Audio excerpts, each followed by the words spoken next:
Hello, class, and welcome back, and welcome to the second part of our lecture on psychological development.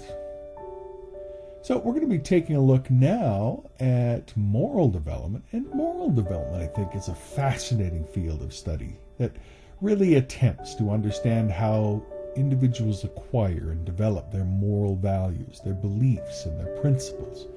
Moral development theories aim to explain the process through which individuals learn to differentiate from right and wrong, from good and bad, and develop a sense of ethics and morality. And one of the most influential theories of moral development was developed by Lawrence Kohlberg. Now, Kohlberg's theory is based on the idea that moral development is a gradual process that occurs throughout a person's life. And according to Kohlberg, moral development is divided into 3 levels, each with 2 stages, making a total of 6 stages. The first level is the pre-conventional level. Now, in this level, moral reasoning is based on external factors such as reward and punishment. The first stage is obedience and punishment orientation, where individuals obey rules to avoid punishment. And the second stage is instrumental orientation, where individuals follow rules to gain rewards. The second level is the conventional level. Now, in this level, moral reasoning is based upon social norms and expectations. So you can kind of think of the first level, the pre-conventional level, as being the way children function. The second level, the way adults function. So the conventional level would be the way normal adults function. So the level 3 in the second level, the third stage in the second level, is the stage of interpersonal relationships, where individuals strive to live up to the expectations of others. So that'd be kind of like your adolescents and maybe some adults. And then the fourth stage is one of social order maintenance orientation, where individuals follow rules to maintain social order. And that's the way most adults function, is in those 2 stages. And sometimes they'll drop down to the lower stages. But in general, the majority of people will stay in this stage as adults. Now, another prominent theory, but there's another level here, and that is the post-conventional level. And that's for those that really do exceed and excel over the course of their lifetime in moral development and moral reasoning. And in this level of moral reasoning is based on things like social norms and expectations. So it goes beyond that. So in this level, we're really talking about, in the post-conventional level, we're talking about moral reasoning that's based upon universal principles and values. And so the 5th stage is the social contract orientation, where individuals recognize that rules and laws are created fundamentally not for themselves, but to care for individuals. And so sometimes they need to be tweaked or even broken in order to care for an individual properly. And then the 6th stage is the universal principles orientation, where individuals follow universal ethical principles and values regardless of the laws and the rules. So they're sometimes willing to break the rules or go against the rules, not in a antisocial destructive way, but to do something better for the care of others. Now, another prominent theory of moral development is the ethic of care, developed by psychologist Carol Gilligan. Now, according to Gilligan, men and women have different moral orientations. Men tend to focus on principles and justice and be more cognitive, while women tend to focus on care and compassion and be more interested in emotion and attachment. So Gilligan's theory argues that women's moral development is based upon relationships and emotional intelligence, and that women tend to consider the needs and the feelings of others when they're making moral decisions. They tend to value empathy and compassion more than principles and rules. In contrast, she argues that Men's moral development is based upon a sense of justice and principles, that men tend to rely on reason and logic when making moral decisions. They tend to value fairness and justice more than empathy and compassion. And Gilligan's theory, though, has been criticized for perpetuating gender stereotypes. However, it's important to highlight that there is some weaknesses with Kohlberg's study, and that Gilligan highlights this. And if you take both of them together, you recognize that moral development is a complex process that takes a lot of things into consideration. We must be mindful of all of it. Overall, Kohlberg's theory emphasizes the importance of social norms. Gilligan's theory highlights the importance of relationships and emotions. Both of them demonstrate that moral development is a multifaceted process that goes through various iterations of growth and development over the course of life, and that the importance of interaction with others, the importance of choices, goes a long ways in the ethical life of an individual. Next, we're going to look at a little bit of the primary theories tying in with psychological development. There's lots of different theories. There's no way that we can, in one lecture, cover all of them, but I do want to kind of highlight a few that give us a good sense of ways that people have considered psychological development over time. One of those ways is Sigmund Freud's theory of psychosocial development, and the idea of that we are driven by pleasure, and the ways that we find pleasure help us to make decisions, and that way that we find pleasure changes through the course of a person's life. Now, a lot of people don't like Freud. I personally think Freud has done immense amount of work in contributing to understanding people, and from my own professional practice, I can use Freud very often to understand people much better. So, within Freud's theory of development, he has 5 stages of sexual development. And these are stage 1, the oral stage, which is from birth to the first years.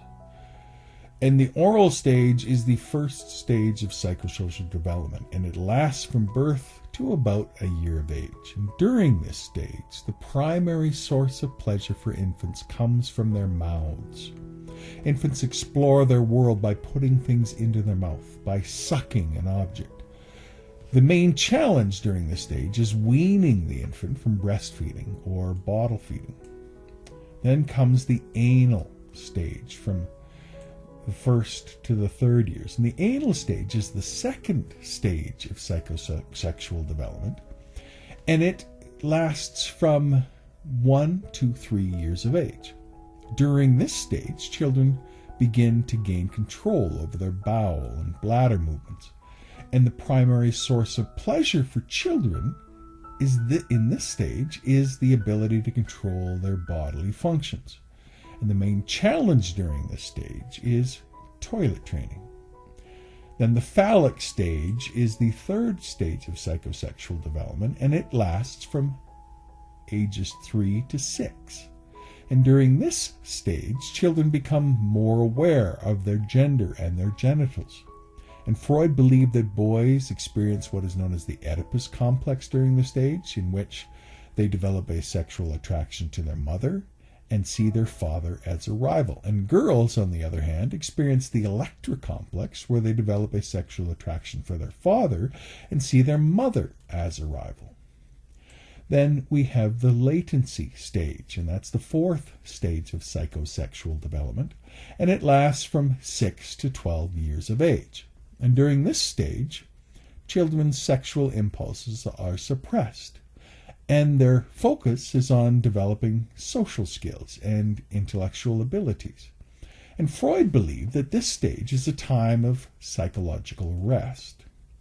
Then comes the genital stage, and this is the final stage in psychosexual development, and it begins at puberty and continues through adulthood. And during this stage, individuals become interested in sexual relationships and seek out romantic partners. Now, there's some criticism, of course, of Freud, and that is that his psychosexual theories are based on his own experiences and observations rather than empirical evidence. However, he did delve deeply into the lives of people and tried to engage with people as honestly and with as little judgment as possible. And so there's some real insight that can be given here with this. Now, the next theory I want to highlight is Jean Piaget's perspective. And if you remember, Jean Piaget was a Swiss and French psychologist who developed the theory of cognitive development that was and has been very influential in the field of psychology. And Piaget believed that cognitive development occurs through a series of stages, each characterized by distinct cognitive abilities and limitations. Piaget's theory of cognitive development is based on the idea that children actively construct their own understanding of the world through their experiences and through exploration. So in the first stage, he has four main stages. The first stage is the sensory motor stage, which lasts from birth to about 2 years old.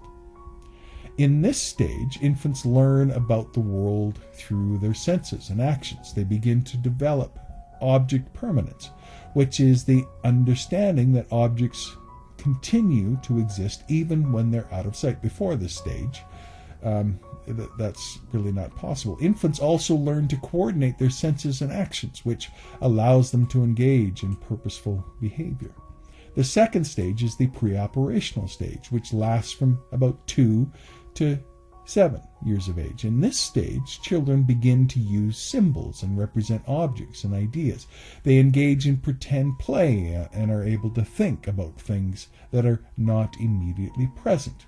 However, they still struggle with logical thinking and tend to focus on a single aspect of a situation rather than considering multiple aspects of that situation. Now, the third stage is the concrete operational stage, which lasts from the ages of 7 through to 11 years of age. And this stage is where children begin to think more logically and are able to understand the concept of conservation, where you can have a tall glass and a short wide glass and they both have the same amount of water in them, for example. And so you can change the appearance of something without changing its basic properties. They also think about multiple aspects of a situation and are less egocentric than those in the pre-operational stage. And the fourth and final stage is that stage of formal operations that begins around the age of 11 or 12 and continues on into adulthood. And this is the stage where individuals' brains now have the ability to think abstractly and hypothetically. And so they're able to engage in scientific reasoning and can think about hypothetical situations and events. But again, there's some criticisms of Piaget, and one of them is that he focused too much on Eurocentric middle-class children, and that these stages are very limiting. But still, I think that there's a lot of value in them, and you can see a lot of truth in each one of these stages. And then finally we come to Erik Erikson, somebody that I find to be a very valuable theorist that covers the entire lifespan of an individual. And that's largely why I like focusing on him, is because he isn't just focused on children. He has something to say about people at any age. And this theory proposes that a person's development occurs through a series of psychosocial stages, each of which is characterized by a unique conflict or crisis, a values crisis, that needs to be resolved in order for the person to move on to the next stage and in order to be successful in their life and in terms of living life. Now, Erikson's theory has been influential across developmental psychology, and it's shaped how we see and understand people. The first stage is known as trust versus mistrust. So the very first value you learn is how to trust or is the world a place where you can't trust anything? And this occurs during infancy and is characterized by the infant's need for trust and the establishment of a sense of security. If the infant's basic needs are met, they will develop a sense of trust and security. If their needs are not met, they will develop a sense of mistrust. The second stage is autonomy versus shame and doubt.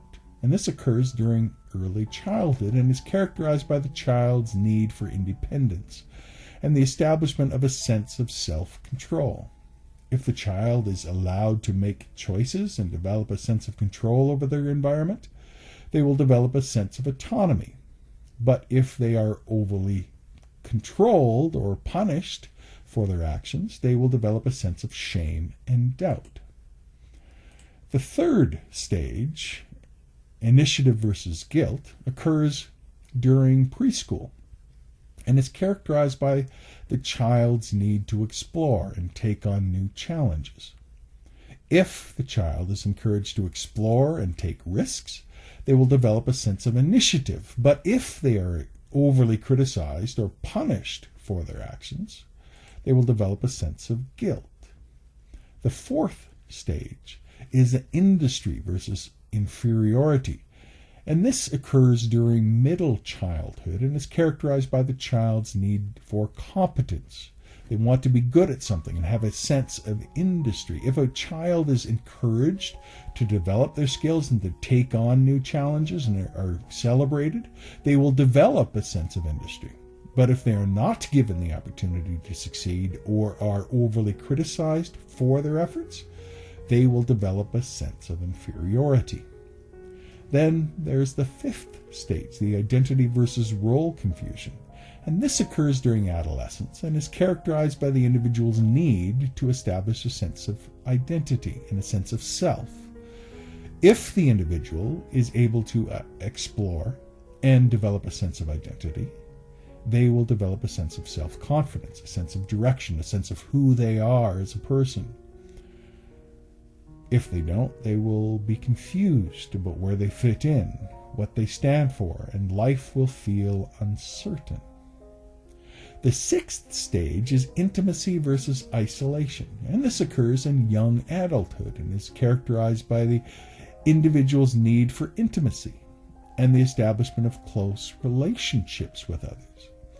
If the individual is able to establish meaningful relationships, they will develop a sense of intimacy. But if they are unable to form close relationships, they will experience feelings of isolation.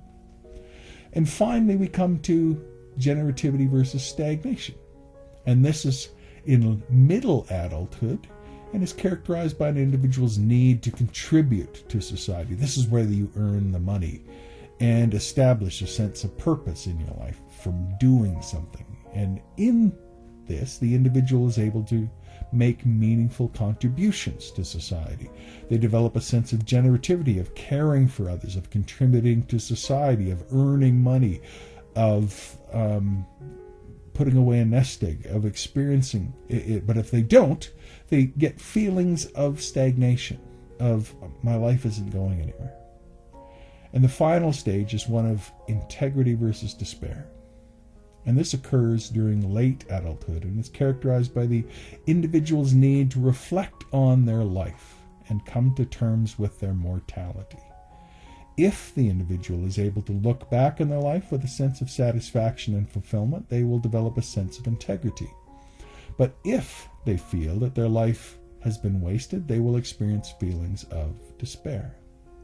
Overall, Erikson's theory of psychological development provides a good framework, I think, for understanding people across the lifespan. And hopefully it will give you a way to understand what people are dealing with at different stages within their lifespan experience. So in conclusion, we've explored various theories of developmental psychology that help us, hopefully, to understand how individuals grow and change over time.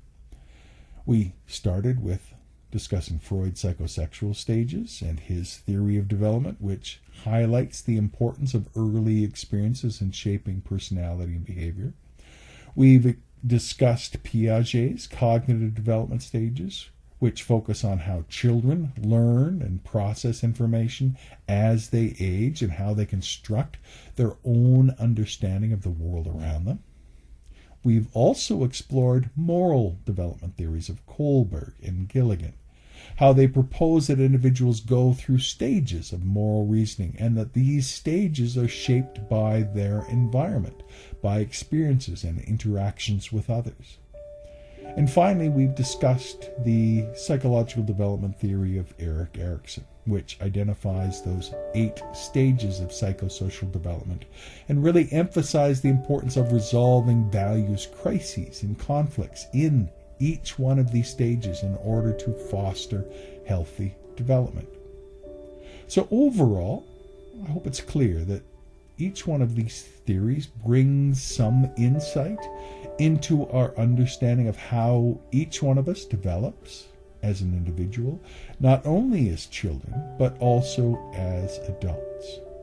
I want to thank you for engaging in this lecture and for your curiosity and interest in the field of developmental psychology.